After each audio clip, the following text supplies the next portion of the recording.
It's nearly impossible to find and describe every African tribe, mainly because of what Africans have been through, but no matter how much blood was shed, and no matter how many new beliefs were forced on them, the next 10 tribes I'll show you literally stuck to their roots and preserved their culture.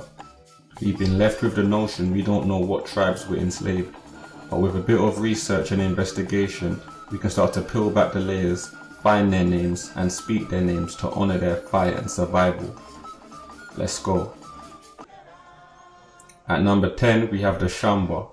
The Shambha are based in northern Nigeria and Cameroon.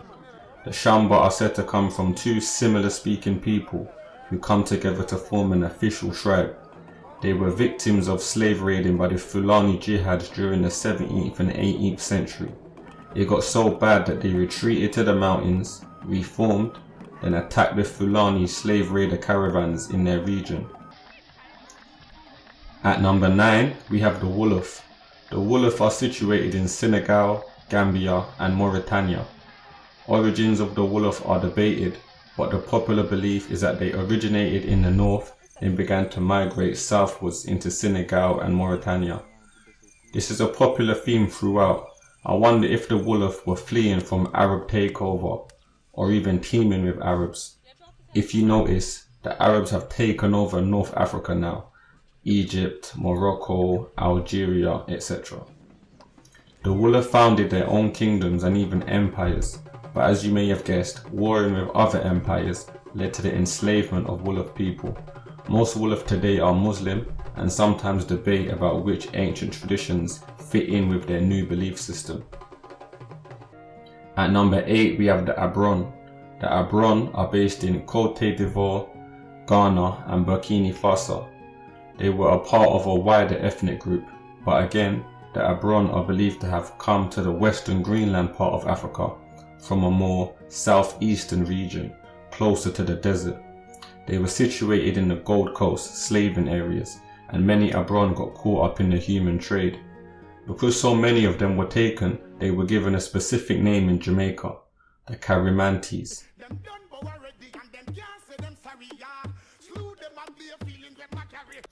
At number 7 we have the Fulani, aka Fullerman. In my opinion, this is the largest ethnic group in Africa, mainly because they are so widely spread. Fulani can be found from Senegal to the Central African Republic, most popular in Senegal, Guinea, Mali, Niger, Nigeria, Cameroon, Sierra Leone and more. Their origins are also highly debated, but the evidence usually points to their origins in North Africa. They're said to be the original people of North Africa, based on the ancient wall paintings. It is said Fulani culture dates back to 6000 BC in Algeria. Fulani converted to Islam very early and were primary slave raiders in West Africa. It's said that the Fulani people enslaved the most African ethnic groups. However, they were also enslaved themselves. Completely aside from slavery, the Fulani would have sexual relations with other ethnic groups, leading to their incredible size and well-known presence on the continent. At number 6 we have the Mandinka. The Mandinka built one of the largest and greatest empires in West Africa. They influenced other ethnic groups with culture and linguistics. They raided the coastlines of West Africa, mixing with coastline people. Even some Fulani have Mandinka origins. The Mandinka were so prominent that the Europeans corrupted the word and made Mandingo, a term for a strong black man and all his attributes. The Mandinka come from a Mande people who were meant to come from the Sahara further north. The Mandinka also may have built the first stone settlements in West Africa. At number 5 we have the Fon people, the largest group in Benin, particularly the south. They're also in southwest Nigeria and Togo. The Fon created a well-known kingdom in the 17th century called the Dahomey Empire. They were well known for their female warriors, known as the Dahomey Amazons. Black Panther's Dora Milaje was actually inspired by the Fon female warriors, and it's said that they'd cut off their breasts to fire their bows better. Fon people were victims and victimizers in the slave trade. They were usually sent to Haiti and Trinidad. and the successful rebellion due to what we call the Haitian voodoo was a direct act of Fon people. At number 4, we have the Bakongo. The Bakongo are a Bantu people living along the Atlantic coast of Central Africa, usually in Congo, Republic of Congo, and Angola. Like the Mandinka in Upper West Africa, they created one of the most prominent empires in their region, Central Africa. It's known as the Congo Empire. The Bakongo people migrated nearer to the coast in the 13th century from the northeast and became one of the first Africans below the Sahara to convert to Christianity, mainly due to their trade with the Portuguese. The Bakongo got wrapped up in the slave trade due to the intrusion of the Portuguese. Breaking top 3, we have the Igbo.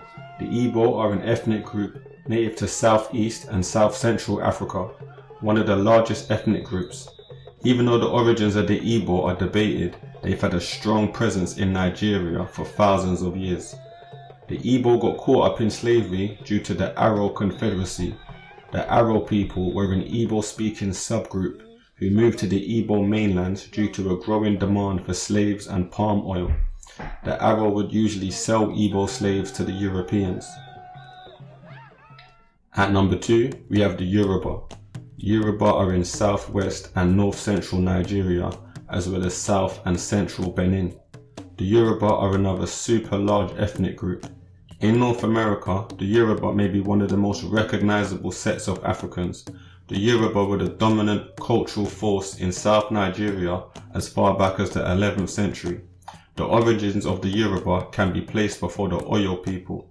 The Oyo Empire was active throughout the Atlantic slave trade, while the Yoruba became victims and victimizers. I wonder how they just disappeared. I wonder if they married into Muslim families and lost their culture over time. And finally, I wonder if the Oyo has or had anything to do with oil. Some random thoughts. But back to the Yoruba. The Yoruba were dispersed in mass to different locations throughout North and South America, including Cuba, Dominican Republic, St. Lucia, Jamaica, Brazil, Grenada, Trinidad, and more. The Yoruba always seemed to impact the culture wherever they went. Yoruba culture became so prominent and dominant that the Yoruba pantheon began to be worshipped in North and South America. The Orishas today are still worshipped and celebrated. And at number 1, we have the Umbundu. The Umbundu are primarily centered in Angola today. There are many stories surrounding their origin, but the most complete one points to them descending from a people group who had multiple chiefdoms surrounding the Zambezi River. The Umbundu had many empires, and Queen Nzinga was the most famous Umbundu queen. She had extensive interactions with the Portuguese and was able to manipulate situations to her benefit.